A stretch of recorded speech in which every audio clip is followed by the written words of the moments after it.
So, good morning everyone. I am going to report what is the process of analyzing the problem amount. So first, we have a review of financial statements of the debtor. So, in a process, we tanatungan daw saan gamitan ni debtor yung account na natawid or tanaan tapos at isa mga suot yung balance sheet, income statement, how cash flow. So, masaya na to daw. So, yung unang paggamit yung kwarta ni debtor tapos saan gamitan.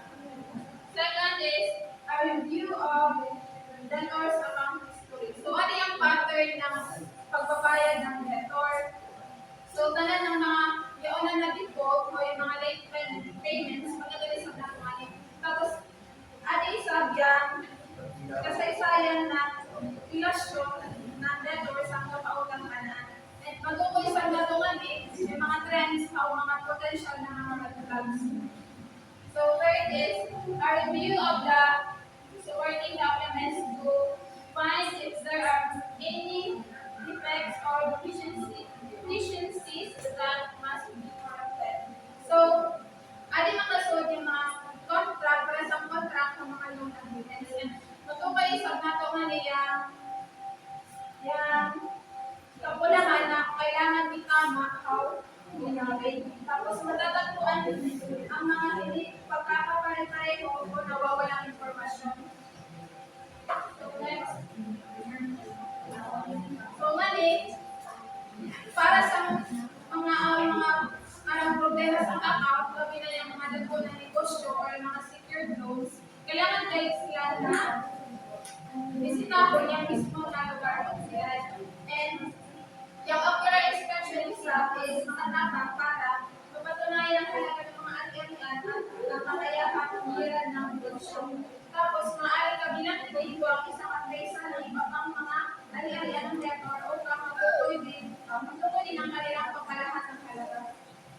And third, they describe an interview of the debtor. So, an interview is importante gawin para masabtan lang doon yung kalagayan ng debtor. And also,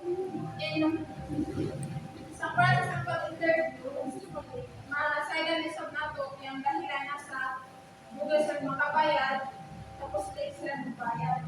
Tapos, in order na kasailan na ito isang yung pagplano upang malutas yung issue. And ang bukas ng komunikasyon ay susunod upang makaharap ng solusyon na papatibang ni Mama.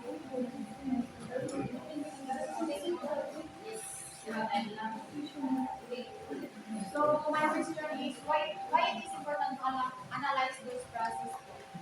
So, importante kayo na i-analyze yung mga problem ng account o sa isang business ng debtor is para mabawasan yung mga risk and makahimo sila ng information to create a decision.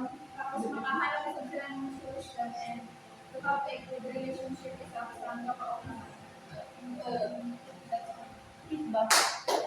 Ano feedback pa? So yung feedback is nice na kanang then yung phone mo is gamay, hindi siya maklaro sa likod. Then sa pag-deliver mo is okay man, then tugod mo yung overall.